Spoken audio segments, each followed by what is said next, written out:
ओम नमो भगवते वासुदेवाय। नमस्ते दोस्तों, कर्मकांड बाय आनंद पाठक में आप सबका स्वागत है। 3 साल बाद फिर से अधिक मास या जिसे हम पुरुषोत्तम मास भी कहते हैं, उस पवित्र और अद्भुत मास का आगमन हो रहा है। इस वर्ष अधिक मास का प्रारंभ 16 मई से होगा और समाप्त 13 जून को होगा।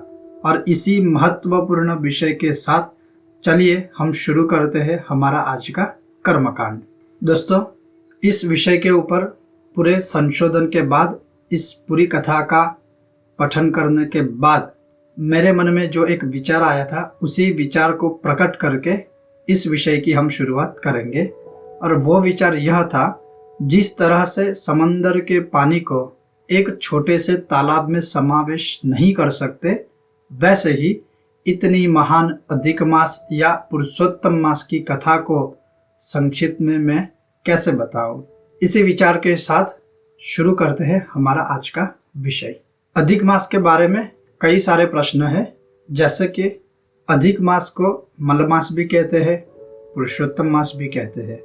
मलमास क्यों कहते हैं, पुरुषोत्तम मास क्यों कहते हैं, पुरुषोत्तम मास का महात्म्य इतना अधिक क्यों है, और इस अधिक मास में क्या करे क्या न करे, इन सभी प्रश्नों का उत्तर आज मेरे इस वीडियो के माध्यम से आप सबको मैं बताऊंगा। तो दोस्तों, सबसे पहले सुनिए और समझिए पुरुषोत्तम मास का संक्षिप्त परिचय। पुरुषोत्तम मास के विविध नाम है और वो है अधिमास, अधिक मास, मलमास, मलिम्लुच, संसर्प, अवहंसपति। पुरुषोत्तम मास करीब करीब हर 32 महीने के बाद आता है या 3 साल के बाद। पितामह सिद्धांत के अनुसार 30 महीने के बाद अधिमास आता है। महाभारत काल से इसका प्रमाण मिल रहा है। सूर्य की 12 संक्रांति है जो हर एक महीने में आती है, लेकिन पुरुषोत्तम मास बिना संक्रमण यानी कि बिना सूर्य के संक्रांति के है, इस वजह से उसे अधिमास कहते हैं। तैत्तरीय संहिता के अनुसार 13वां मास संसर्प कहा गया है। पुरुषोत्तम मास में 40 अध्याय है और 2124 श्लोक है। इसमें पुरुषोत्तम की बहुत अद्भुत कथा है। पुरुषोत्तम मास कथा में ऋषि मुनियों के संवाद, भगवान की अद्भुत कथाएं और स्तुति मंत्र है। स्वयं मलमास की कथा, मलमास की पुरुषोत्तम भक्ति, पुरुषोत्तम मास के नियम और उसका विधि विधान, द्रौपदी की कथा, गुण सुंदरी की कथा, व्यतिपात की अद्भुत कथा और अन्य कई सारी अद्भुत कथाएं हैं। ये था पुरुषोत्तम मास का संक्षिप्त परिचय। अब इस महीने को पुरुषोत्तम मास क्यों कहते हैं, वो स्वयं भगवान नारायण ने कहा है, वह सुनिए। श्री नारायण उवाच पुरुषोत्तमेति मासस्य नामाप्यस्ति सहेतुकम् तस्य स्वामी कृपा सिन्धुः पुरुषोत्तम उच्यते ऋषिभिः व्रत विधानेन प्रीतः स्यात् पुरुषोत्तमः। श्री नारायण ने कहा, पुरुषोत्तम एक ऐसे महीने का नाम जो नाम के अर्थ के साथ है, और इस महीने के स्वामी स्वयं पुरुषोत्तम कहलाते हैं। इसी कारणवश हमारे ऋषियों ने इस महीने को पुरुषोत्तम मास कहा है, और इस महीने का व्रत करने से पुरुषोत्तम भगवान प्रसन्न होते हैं। अब इसे मल मास क्यों कहते हैं, वह सुनिए। स्वस्वामी योग माहात्म्यात् सर्वे सौभाग्यशालिनः अधिमासः समुत्पन्नः कदाचित् पाण्डुनन्दनः तमुचुः सकलालोका असहायं जुगुप्सितम् अनर्हो मलमासोऽयं रवि संक्रमवर्जितः।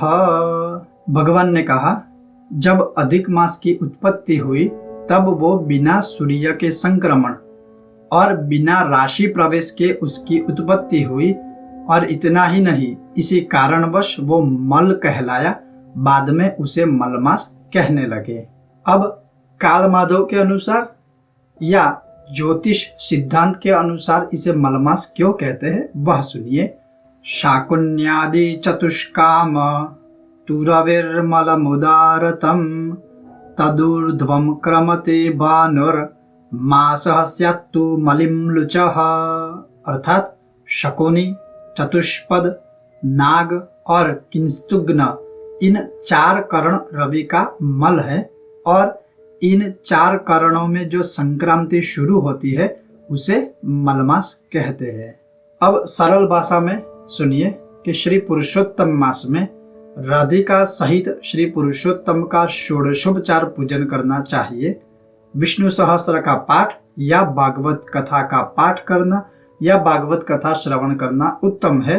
तो ये सरल भाषा में बताया हुआ है कि पुरुषोत्तम मास में क्या करे क्या न करे, तो आप ये भी कर सकते हैं।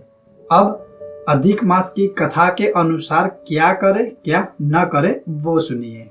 यस्मिन् चांद्रेण संक्रांतिः सोधिमासो निगह्यते तत्र मंगलकार्याणि नैव कुर्यात् कदाचन। यस्मिन् मासे द्विसंक्रांति क्षयः मासः सकथ्यते तस्मिन् शुभानि कार्याणि यत्नतः परिवर्जयेत्। क्योंकि इस माह में कोई संक्रांति नहीं है इसलिए ये अधिक मास है, और जिस माह में 2 संक्रांति आती है उसे क्षय मास कहते हैं।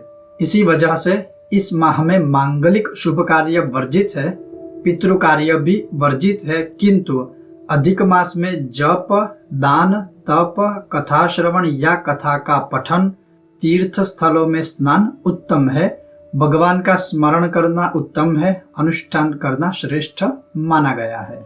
अधिक मास में तिथि के अनुसार जो दान शास्त्रों में बताए हुए हैं वह सुनिए, क्योंकि इस माह में दान का बहुत ही बड़ा महत्व है।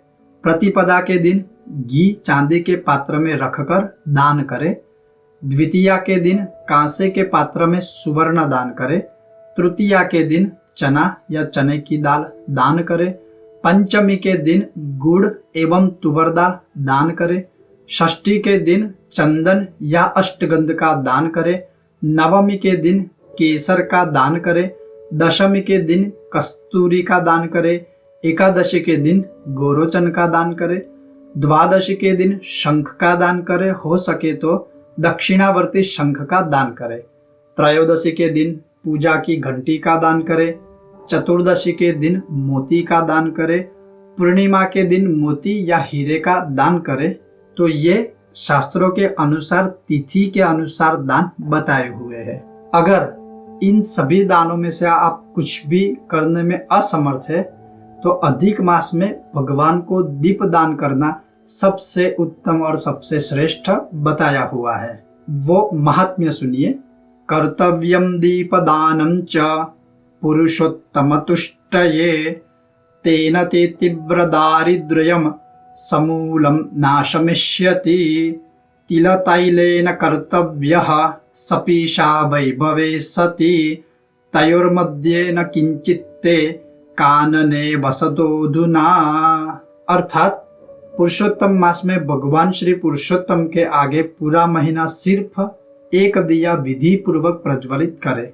ऐसा करने से तीव्र दारिद्र्य का समूल विनाश होता है। अगर परिस्थिति अच्छी है तो घी का दिया करे या फिर तिल के तेल का दिया भगवान को अर्पण करे। अब दीपदान करने का जो महत्व है, जो फल है, वो सुनिए। अधिक मास में श्री पुरुषोत्तम भगवान को दीप अर्पण करने से लक्ष्मी में वृद्धि होती है, स्थिर लक्ष्मी का वास होता है। वेदों में कहे सभी कर्मों को करने से जो फल मिलता है वो दिए की 16वीं कला के बराबर भी नहीं है। सर्वतीर्थों और सर्वशास्त्रों भी पुरुषोत्तम के आगे किए दीप की 16वीं कला के बराबर भी नहीं है। योग, सांख्य शास्त्र, सर्वतंत्र शास्त्र भी दीप के 16वीं कला के समान नहीं है। कृच्छ्र चांद्रायण व्रत भी दीप की 16वीं कला के समान नहीं है। सिर्फ इतना ही नहीं, हजारों ग्रहणों और सैकड़ों व्यतिपात भी पुरुषोत्तम के दीपदान के आगे क्षीण है। जो विद्यार्थी पढ़ने में कमजोर है वो दीपदान करे तो उत्तम विद्या प्राप्त करता है। जिनको सिर्फ धन दौलत चाहिए वो धन प्राप्त करता है। जिनको हरि भक्ति चाहिए वो भगवत भक्ति प्राप्त करता है। पुरुषोत्तम मास में विधि पूर्वक दीपदान करने से भगवान सर्व इच्छा पूर्ण करते हैं। तो दोस्तों, अगर आप कुछ भी दान करने में असमर्थ है लेकिन भगवान को दीपदान तो प्रदान कर ही सकते हैं, और आपने सुना कि दीपदान करने का कितना बड़ा महात्म्य है, तो जरूर भगवान के आगे दीपदान करें। वैसे तो अधिक मास में कई सारे स्तुति और मंत्र है, लेकिन एक मंत्र है जो अगर आप पूरे महीने जाप करते हैं तो उसका अद्भुत फल आपको प्राप्त होता है। तो वो मंत्र सुनिए। गोवर्धनधरं वंदे गोपालं गोपरूपिणं गोकुलोत्सवमीशानं गोविंदम गोपिका प्रियम। अर्थ भी सुनिए। गोवर्धन को धारण करने वाले, गायों की रक्षा करने वाले, गोपाल का रूप धारण करने वाले, गोपियों के परम प्रिय परमेश्वर श्री गोविंद को मैं नमस्कार करता हूँ। कौंडिन्येन पुरा प्रोक्त मिमं मंत्रं पुनः पुनः जपेन्मासं न यद्भक्त्या पुरुषोत्तममाप्नुयात्। ये मंत्र कौंडिन्य ऋषि ने कहा है। ये मंत्र 1 महीने तक जपने से मनुष्य साक्षात पुरुषोत्तम प्रिय हो जाते हैं। इस महीने का सबसे महत्वपूर्ण जो व्रत है वह सुनिए।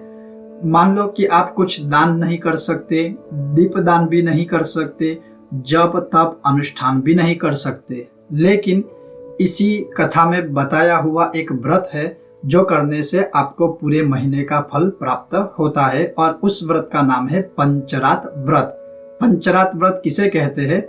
पुरुषोत्तम मास के अंतिम 5 दिनों को पंचरात व्रत कहते हैं। कृष्ण पक्ष की एकादशी से अमावस्या तक के 5 दिनों को पंचरात व्रत कहते हैं। इसका महत्व अधिक मास की कथा में दर्शाया हुआ है।